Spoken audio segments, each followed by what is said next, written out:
This is a video critiquing Mises, the prominent Austrian economist, who remains a mainstay of neoliberal arguments against socialism. This is the outline. I'm going to have an introduction, talk about his objections, then look at the tractability issues of socialist calculation, then look at the conclusions. The controversy over socialist calculation dates back to a split in the Vienna bourgeois intellectual community in the early 1920s. On the one hand was Neurath, who'd moved over to the side of socialism. On the other hand, people like Mises and von Hayek put the right-wing case. Neurath had argued for a socialist economy in which calculation in kind, or as economists say, in natura, replaced money. And Mises had responded that this type of calculation was actually impossible. Now, what were his objections? He made some striking claims, and if they could be sustained, these would apparently be devastating to the cause of socialism. The dominant Marxian conception of socialism had always involved the abolition of private property and the means of production, and the abolition of money. But Mises argued that every step that takes us away from private ownership of the means of production and the use of money also takes us away from economic rationality. And when he's talking about rationality, Mises had in mind the problem of producing the maximum useful effect, that is to say, satisfaction of wants, on the basis of a given set of economic resources. And this is how bourgeois economics still define the problem of economics.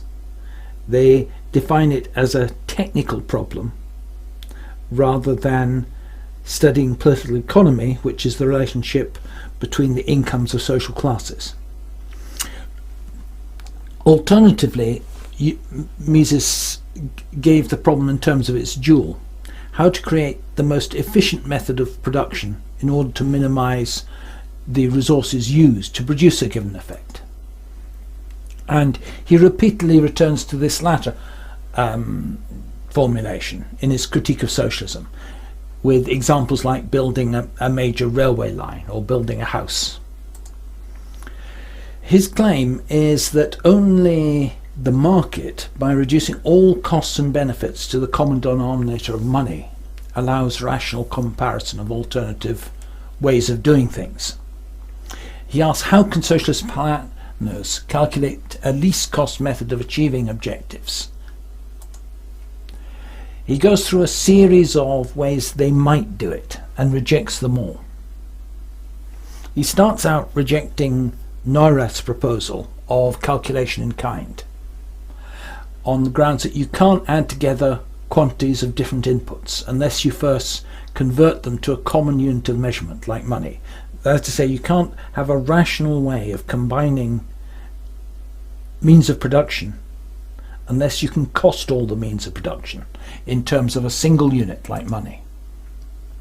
Now, if you've followed my videos, and if you watch my video on linear programming, you'll see that Kantorovich showed that, on the contrary, you can optimize in kind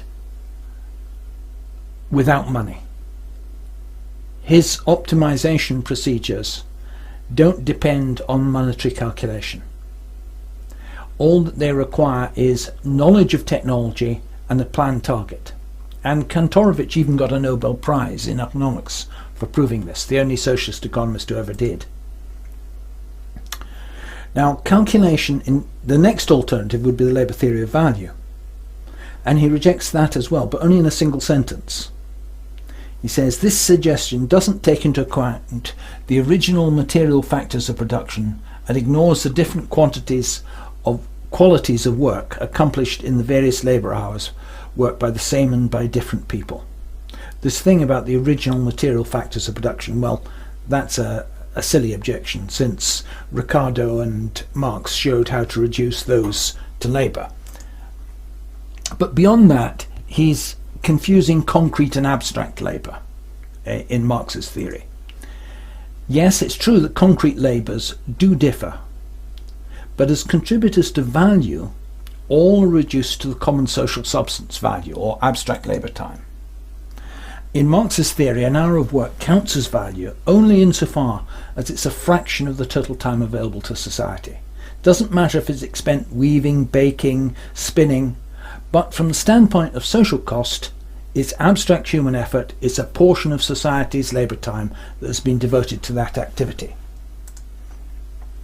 But behind the scenes, in Mises' objection here, there's a hidden snobbery. It's class prejudice of the educated Viennese of their time, who were he was in effect saying, we have nothing in common with mere manual workers. We're of a different quality. I.e., he's projecting social class relations onto economic rationality. The educated classes couldn't admit that it was just restricted access to education that meant they got paid more than manual workers. In Soviet practice, you had miners paid as much as doctors, and that was either inconceivable to the Viennese upper class, or it was such a sort of source of dread that they might be paid no more than manual workers, that it had to be rejected tout court as impossible. Now, there is the issue of training, and aside from this class monopoly which the upper classes had on education, there was the real issue of the social cost of education. Now, in those days, higher education or secondary education had to be paid for, so only wealthy families could afford it. But under socialism, the cost of education is borne by the community, and the commune has to calculate the indirect training labour that's required to staff a branch with trained workers. But this indirect training labour is a real social cost and is quite different from the class monopoly price which the educated classes are able to impose in a class society. In the commune, it all comes down to time spent. The time of the trainers plus the time of the trainees. It all comes down to human time in the end. He then goes and rejects the suggestion that the unit of measure be utility, on the grounds that utility isn't directly measurable. I agree with this. Utility is just a convenient fiction of neoclassical economics and can't be operationalized. He next says that the entrepreneur is absolutely necessary. You can't have market socialism with state ownership but a market operating on the grounds that the market is essentially the pursuit of self-interest. And this, he says, implies the existence of risk-taking entrepreneurs. And if you accept the pursuit of self-interest through the market is necessary for economic calculation, then it's inconsistent to exclude the entrepreneur and inconsistent to exclude private ownership. Now, in view of what happened in China after Mao, this is quite an astute observation. Once the Chinese Communist Party conceded the virtue of the market, it became impossible for it to denounce exploitation, as this was dressed up as enterprise on the part of those for whom it was glorious to get rich, according to Deng. Next, he argues against the differential equations of mathematical economics as a technique for socialist economic calculation. Now, you have to realize that Mises was coming from the Austrian school, which is the extreme far right of economics, well to the right of mainstream neoclassical economics. The neoclassical economists were willing to concede that socialist calculation was possible because they had constructed a theory of general equilibrium which they said was a universal law of economics, and therefore if it was a universal law of economics, socialist planners could apply it as well. The Austrian school are so far to the right that they denounce Adam Smith as opening the door to socialism.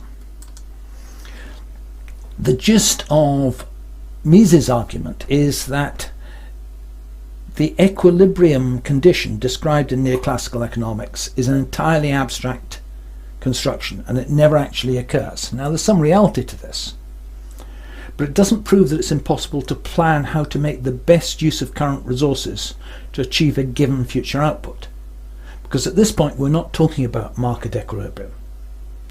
And if you look at the videos I've done on multi-year planning, you can see that there are well-defined mathematical techniques for doing that. He also rejects what he calls the method of trial and error, which is probably him making an indirect reference to Valrat and Valrat Statatomo. Now, this mechanism is what he's rejecting is similar to what a number of economists like Dickinson, Lang and ourselves have advocated for the distribution of personal consumer goods. That is to say, there is a market for personal consumer goods, and the market clearing prices for the personal consumer goods are used as a guide to the plan. Mises again concentrates on the alleged impossibility of applying arithmetical, or we now say algorithmic, techniques of comparing inputs with outputs in the absence of markets for the means of production. In this case, he's saying you can't just have a market for consumer goods. You need a market for producer goods, otherwise you couldn't do the calculations. But that's not true. Let's consider what a socialist planning agency knows. The socialist planning agency can calculate the labour content of all the means of production. It knows the number of labour tokens that each consumer good will fetch in the market on sale to individuals. And if it knows both of those, it can compare the cost of producing something to society with the social valuation that the consumers place on it. Okay, so those arguments are point-by-point refutations. They don't get into the details of whether he was wrong to say that the millions of equations that the mathematical economists proposed, the neoclassical ones he was thinking of, because Neurath is rather vague about the maths, that these were so complex that they wouldn't be tractable. Now, as I say, he rejects mathematical economics as a method of planning.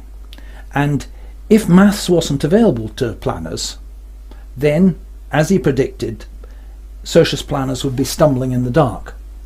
But they're not prohibited from using maths. In the 30s and 40s, Kantorovich and Leontiev, both of Soviet origin, came up with mathematical methods of solving the problem in natura. As I say, Neurath was involved in planning during the First World War, but he never wrote down the method that was actually going to be used, or that he had used. But despite the fact that the methods of doing the calculations were in the open socialist literature and translated into English and presumably into German as well from the 1950s, the Austrian school have never really got to grips with this. Hayek apparently met Kantorovich at the Nobel Prize ceremony, but there was no productive discussion between them. Let's look at Leontiev's math first. How hard are the maths? I'm going to concentrate on Leontiev methods. Are there practical ways of solving the millions of equations, and how long would it take? And I'm going to explain just how easy the Leontiev equations are.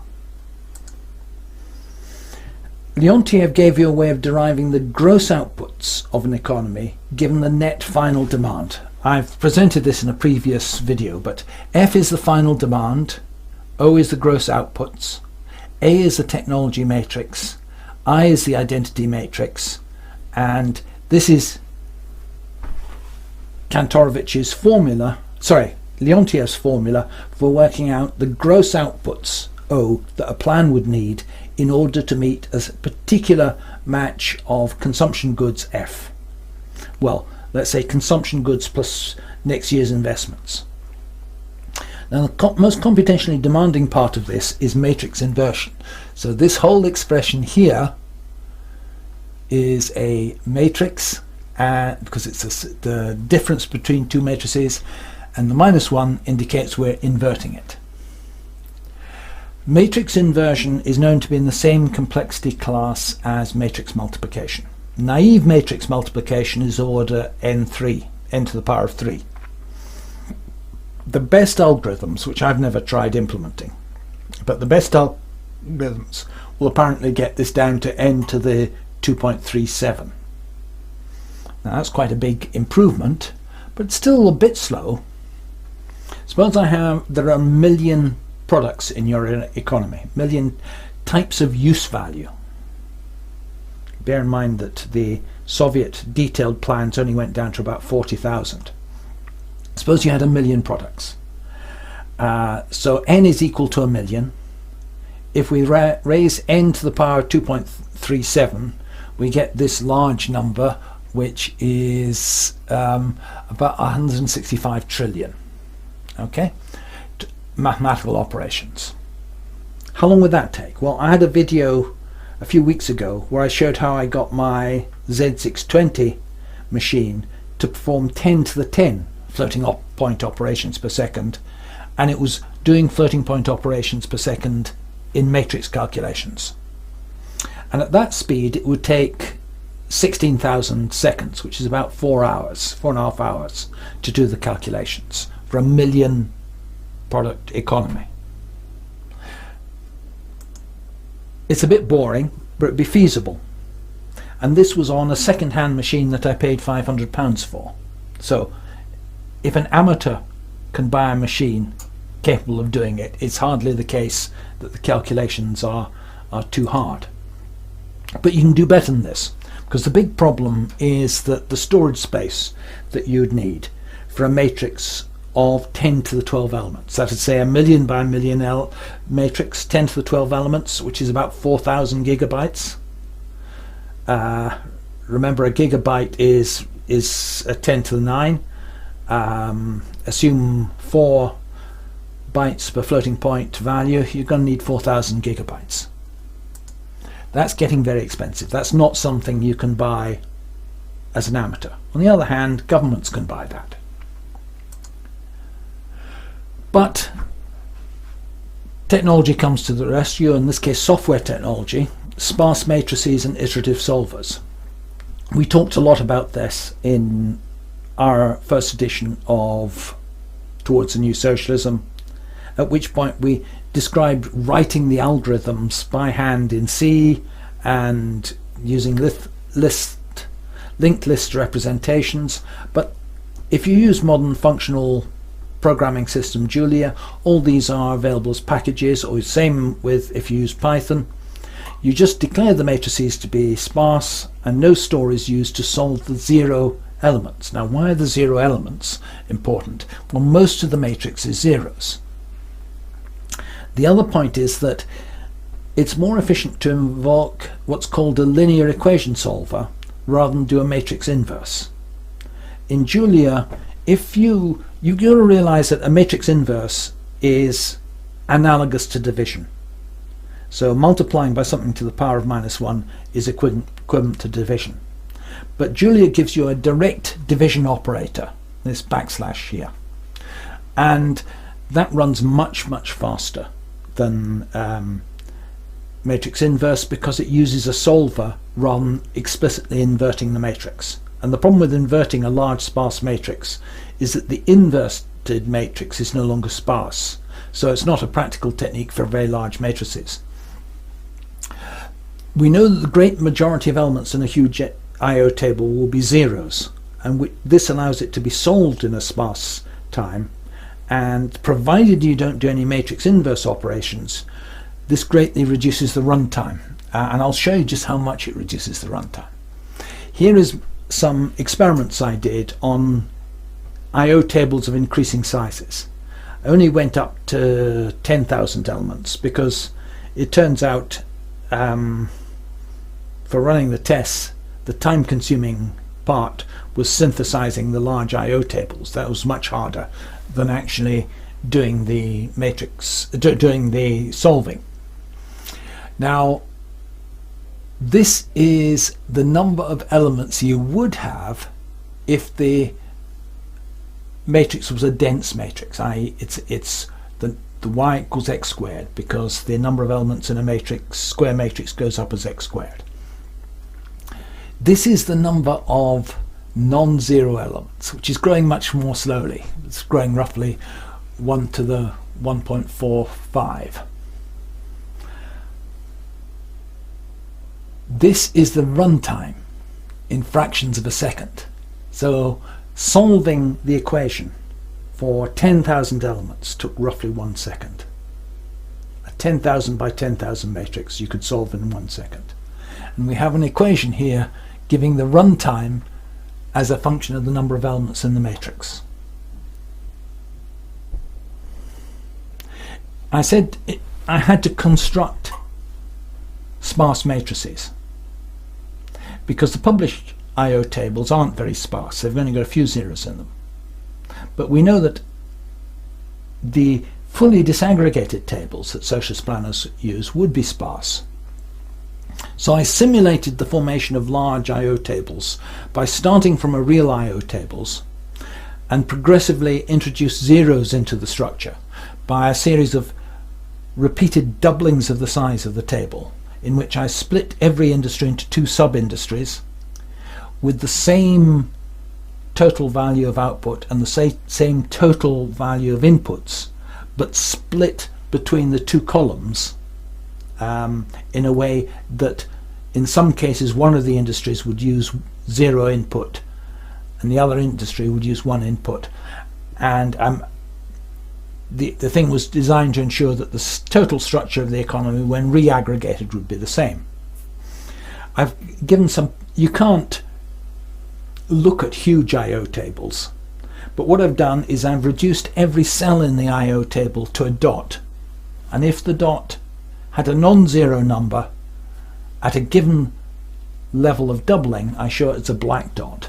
So this is after 1 level of doubling from an original I/O table.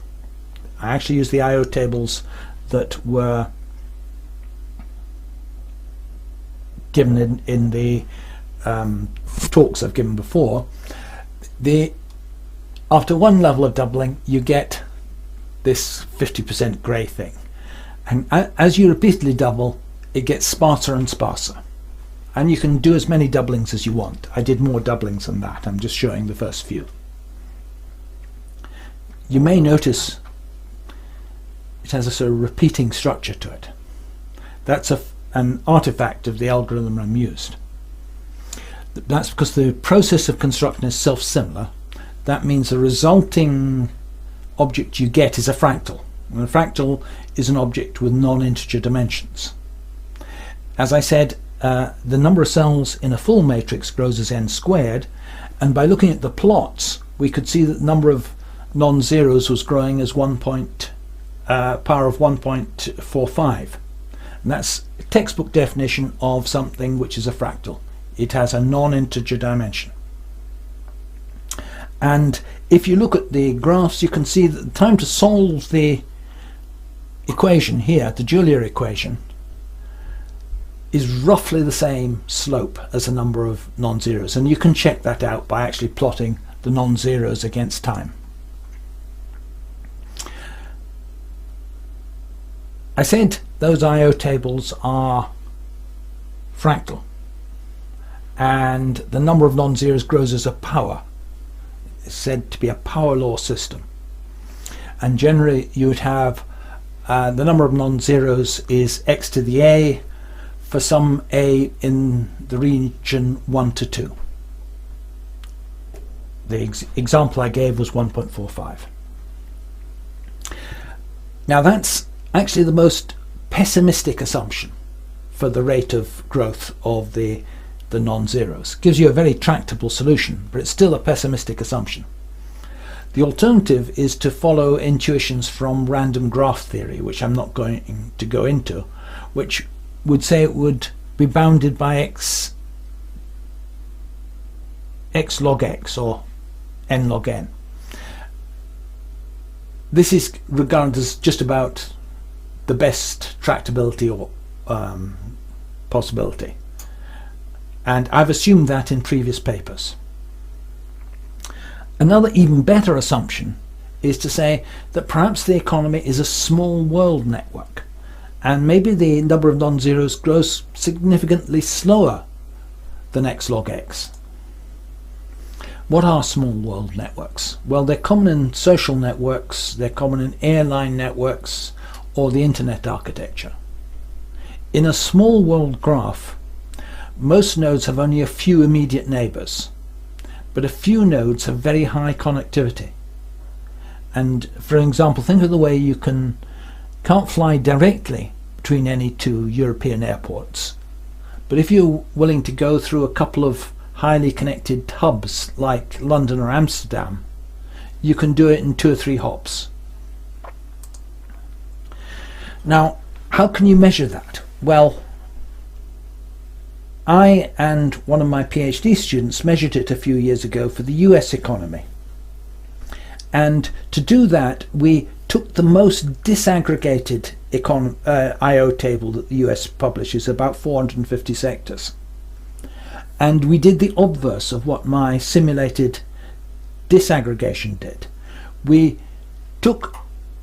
successively took the 2 most similar industries, and you can tell which are the most similar industries because the US Bureau of Economic Affairs gives them product codes, and it's like a Dewey coding system for books. The most significant first digit would divide the economy into 10 major sectors. The second digit divides each of those sectors into a further 10 subsectors, and the third digit would divide each of those up into 1,000 sectors. They only actually carry the subdivision as far as 450 sectors, but you can use these digit codes to say which are the most similar, and you successively aggregate rows and columns based on that, and therefore you can get what the USIO table looks like at different levels of detail. And you can then plot how many non-zeros there are, and you can plot how many additional non-zeros you get for each sector that you get in the economy. Now, this is, you actually calculate it going from right to left, but it makes more sense to look at it going from left to right. What you see is that as the number of sectors grows, initially the number of non-zeros grows quite rapidly. It actually grows faster than the curve here, which is the n log n curve. Grows faster than that until you reach about 200 industries. And then the level of growth levels off, and it becomes roughly constant. So that for each new industry, you have of somewhere between 120 and say 160 different types of inputs used by that industry, and that remains fairly constant as far as the subdivision goes, which is 450. So it looks like it levels off, and in fact this is the slow growth that you'd expect for a real small world network. It's characteristic of a small world network. You get this property. So what can we conclude? Even using matrix inversion, we showed that the Leontief method is tractable. We showed that sparse matrices and linear solvers reduce the complexity to order NNZ, number of non-zeros. We have 3 candidates for the number of non-zeros, which get easier as we go down: power law, log linear, or small world. And empirical data shows that the US economy is the easiest of these classes. So our conclusion is wrong. conclusion is that Mises was wrong. Socialist calculation is practical, and using the Leontiev method, it's almost trivially easy. These are the papers referred to. If you want to reference them, I'll leave that slide up for a few more seconds, though I suppose you can just freeze the video.